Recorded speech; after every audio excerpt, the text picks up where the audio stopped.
Hello friends, आपको स्वागत है study for GK and GS में। मैंने इस वीडियो में आधुनिक भारतीय इतिहास के अति महत्वपूर्ण प्रश्नों को कवर किया है और आप इस वीडियो को स्किप ना करें, पूरी देखें क्योंकि ये एग्जाम के हिसाब से बहुत इंपॉर्टेंट क्वेश्चन है। और मेरे चैनल को सब्सक्राइब जरूर करें। तो चलो शुरू करते हैं। आनंद मठ के लेखक कौन हैं? तो आनंद मठ के लेखक हैं बंकिम चंद्र चटर्जी। भूदान आंदोलन किसने प्रारंभ किया था? ये किया था विनोबा भावे ने। लाइफ डिवाइन पुस्तक के लेखक कौन है? अरविंद घोष।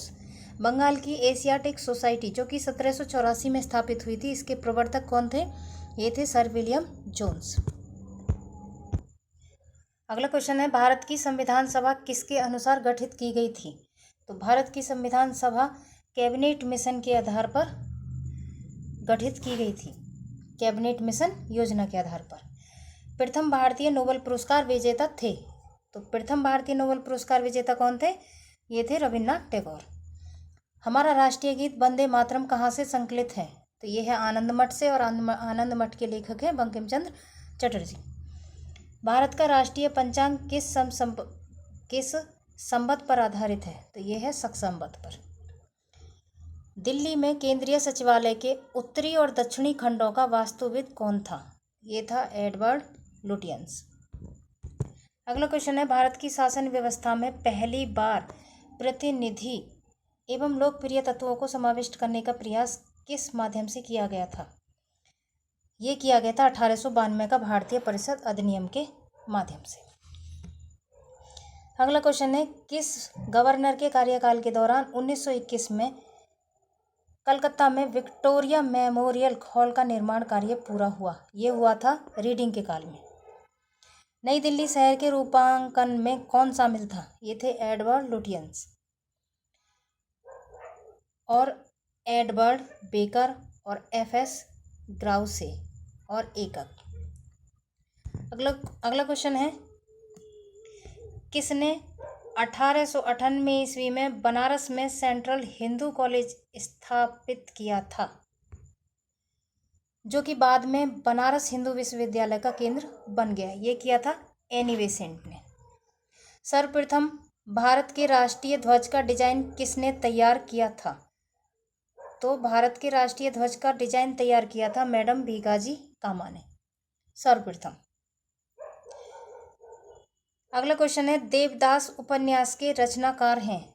देवदास उपन्यास के रचनाकार हैं शरत चंद्र चट्टोपाध्याय।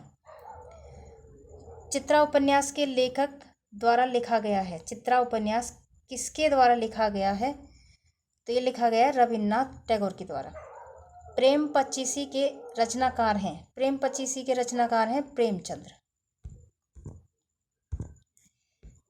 अगला क्वेश्चन है, क्षुब्धित पाषाण क्षुब्धित पाषाण यानी कि हंगरी स्टोन्स की रचयिता कौन है? तो ये है रविन्द्रनाथ टैगोर। हंगरी स्टोन्स की रचयिता कौन है? रविन्द्रनाथ टैगोर। विश्व इतिहास की झलक के रचयिता कौन है? विश्व इतिहास की झलक के रचयिता हैं जवाहरलाल नेहरू। 27 दिसंबर 1911 में पहली बार जनगण मन कहाँ गाया गया था? ये गाया गया था कोलकाता में। 27 दिसंबर 1911 में पहली बार जो जनगण मन गाया गया था वो गाया गया था कोलकाता में। भारत में पहला समाचार पत्र किसने शुरू किया था? तो ये किया था जेम्स हिक्की ने और इनके समाचार पत्र का नाम था बंगाल गजट, जो कि बाद में उन्होंने अंग्रेजी हुकूमत की धज्जियां उड़ा दी थी और उनके बहुत सारे भ्रष्टाचार सामने आए थे इसी अखबार के द्वारा, जिसकी वजह से उनके अखबार को बंद करवा दिया था, रोक दिया था, उस पर रोक लगा दी थी। और फिर भी ये छापते रहे, लेकिन फिर बाद में इनको जेल में बंद कर दिया गया। जेल में बंद करने के बाद भी ये वहाँ से 9 महीने तक उस अखबार को छापते रहे और हार कर अंग्रेज़ों ने उनकी अखबार की जो मिल थी उसी को बंद करा दिया। इस तरह इस बंगाल गजट की कहानी यहीं ख़त्म हो गई। अगला क्वेश्चन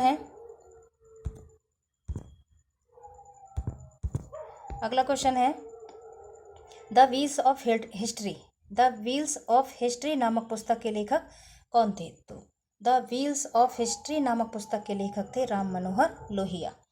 पोस्ट ऑफिस के लेखक कौन थे? पोस्ट ऑफिस के लेखक थे रविन्द्रनाथ टैगोर। किसे इस्पात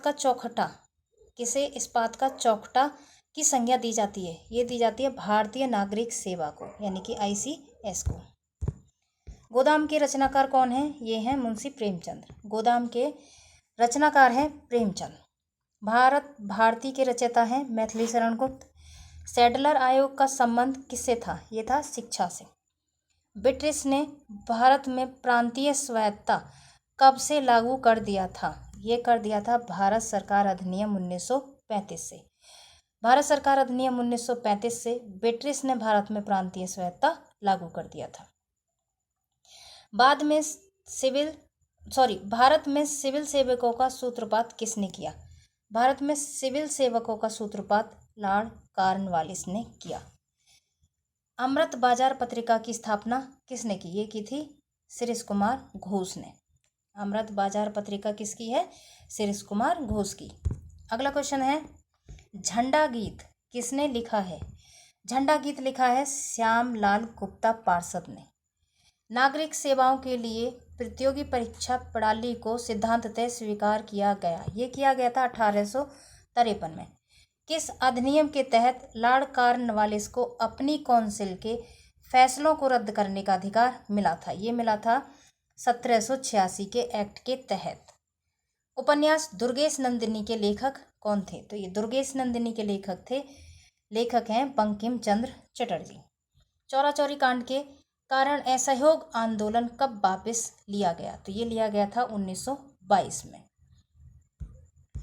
उसके बाद है वंदे मातरम गीत लिखा था। वंदे मातरम गीत लिखा था बंकिम चंद्र चटर्जी ने और इसको आनंद मठ से लिया गया था। किस वर्ष उड़ीसा बिहार से पृथक हुआ?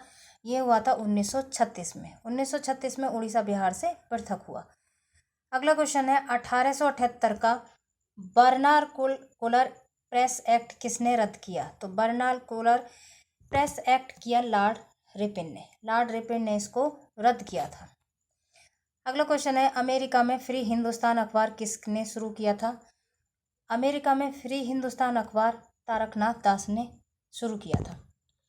अगला क्वेश्चन है, इंडियन अर्नेस्ट का लेखक कौन था? तो इंडियन अर्नेस्ट का लेखक वैलेंटाइन सिरोल थे। स्वदेश वाहिनी के संपादक थे के रामकृष्ण पिल्ले। अगला क्वेश्चन है, किस भाषा में द इंडियन ओपिनियन पत्र नहीं छापा जाता था? तो ये तमिल भाषा में नहीं छापा जाता था। हंटर कमीशन की रिपोर्ट में किसके विकास पर विशेष जोर दिया गया था? हंटर कमीशन की रिपोर्ट में प्राथमिक शिक्षा के विकास पर विशेष जोर दिया गया था। प्राथमिक शिक्षा की। किस एक्ट के द्वारा भारत के गवर्नर जनरल को अध्यादेश जारी करने की शक्ति प्रदान की गई थी? तो ये की गई थी इंडियन काउंसिल एक्ट 1861। किसने सर्वप्रथम प्रेस सेंसरशिप लागू की थी? ये की थी बेलेजली ने। अगला क्वेश्चन है, कौन भारत में मुसलमानों की उच्च शिक्षा के लिए पथ प्रदर्शक बने? तो ये बने थे सर सैयद अहमद खां। किसके अंतर्गत भारत में प्रथम सर्वोच्च न्यायालय की स्थापना हुई? तो प्रथम सर्वोच्च न्यायालय की जो स्थापना हुई थी वो हुई थी रेगुलेटिंग एक्ट 1773। अगला क्वेश्चन है, पत्रकार के कर्तव्य का निर्वहन करने हेतु जेल जाने वाले प्रथम भारतीय कौन थे? पत्रकार के कर्तव्य का निर्वहन करते हुए जेल जाने वाले प्रथम व्यक्ति बाल गंगाधर तिलक थे। असहयोग आंदोलन कब समाप्त हुआ? असहयोग आंदोलन 12 फरवरी 1922 को समाप्त हुआ। गोदान और गबन दोनों एक ही लेखक की रचनाएं हैं। इनके लेखक का नाम क्या है? तो इनके लेखक का नाम है मुंशी प्रेमचंद। गोदान और गबन दोनों ही मुंशी प्रेमचंद की रचनाएं हैं। अगला क्वेश्चन है, बनारस हिंदू विश्वविद्यालय यानी कि BHU पुस्तक किसने लिखी है? तो ये लिखी है मदन मोहन मालवीय ने। Guilty man of India's partition पुस्तक किसने लिखी? ये लिखी थी डॉक्टर राम मनोहर लोहिया ने। किस विद्रोह को बंकिम चंद्र चटर्जी ने अपने उपन्यास आनंद मठ में उल्लेख कर प्रसिद्ध किया है? ये किया है सन्यासी विद्रोह। सन्यासी विद्रोह का जिक्र इन्होंने अपने आनंद मठ में किया है। अगला क्वेश्चन है, lectures from Colombo to Almora किसके अनुभवों पर आधारित है? तो lectures from Colombo to Almora Swami Vivekananda के अनुभवों पर आधारित है। अगला क्वेश्चन है, मॉन्टेग्यू चेम्सफोर्ड की रिपोर्ट आधार बनी थी, किसके आधार बनी थी? ये बनी थी भारत सरकार अधिनियम 1919 का। 1854 की वुड विज्ञप्ति यानी कि वुड डिस्पैच में अभिव्यक्त शिक्षा का लक्ष्य था। शिक्षा का लक्ष्य क्या था? भारत में पाश्चात्य संस्कृति का विस्तार। 1942 के क्रिप्स मिशन का एक महत्वपूर्ण पहलू था। तो क्रिप्स मिशन का एक महत्वपूर्ण पहलू द्वितीय विश्व युद्ध के तुरंत पश्चात भारत संघ की स्थापना करना और उसे डोमिनियन पद प्रदान करना था।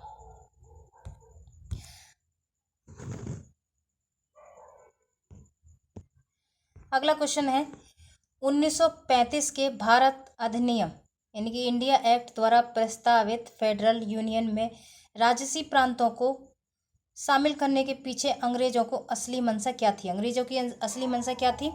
अंग्रेजों की जो असली मंशा थी वो राष्ट्रीयवादी नेताओं के साम्राज्यवादी विद्रोही सिद्धांतों को व्यर्थ करने के लिए राजाओं का इस्तेमाल करना था। अगला क्वेश्चन है, भारत के विभाजन को टालने का अंतिम अवसर समाप्त हो गया था। कैबिनेट मिशन को अस्वीकार करने के साथ ही भारत के विभाजन को टालने का अंतिम अवसर समाप्त हो गया था। अगला क्वेश्चन है, गोल्डन थ्रेशोल्ड नामक कविता संग्रह की रचयिता कौन है? तो इसकी ये है सरोजनी नायडू। 1935 के भारत सरकार अधिनियम की कौन सी एक विशेषता नहीं था? कौन सी एक विशेषता नहीं था? केंद्र के साथ ही राज्यों में द्वैत शासन।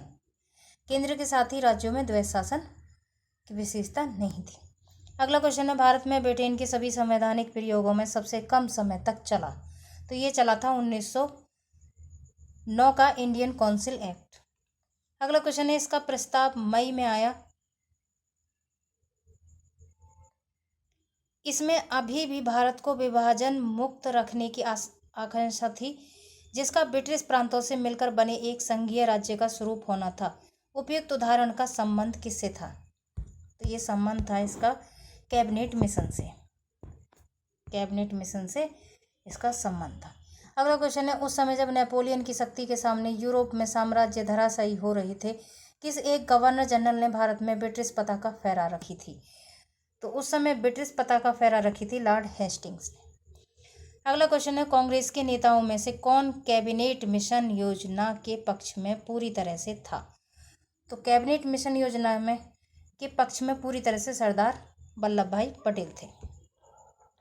अगला क्वेश्चन है, भारत के स्वदेशी आंदोलन के दौरान लिखा गया गीत अमार सोनार बंगला ने बांग्लादेश को उसकी स्वतंत्रता संग्राम में प्रोत्साहित किया और उसे बांग्लादेश ने राष्ट्रीय गान के रूप में अपनाया। यह गीत किसने लिखा था? ये लिखा था रविन्द्रनाथ टैगोर ने। यानी कि अमार सोनार बंगला, ये किसने लिखा? ये गीत ये लिखा है रविन्द्रनाथ टैगोर ने। लॉर्ड मैकाले संबंधित थे अंग्रेजी शिक्षा से। किसने सुबह आज़ादी नामक कविता लिखी? ये लिखी थी फैज अहमद फैज ने। अगला क्वेश्चन है, भारत में प्रथम 3 विश्वविद्यालय यानी कि कलकत्ता विश्वविद्यालय, मद्रास विश्वविद्यालय और बम्बई विश्वविद्यालय की स्थापना किस वर्ष हुई थी? तो इन तीनों ही विश्वविद्यालय की स्थापना 1857 में हुई थी।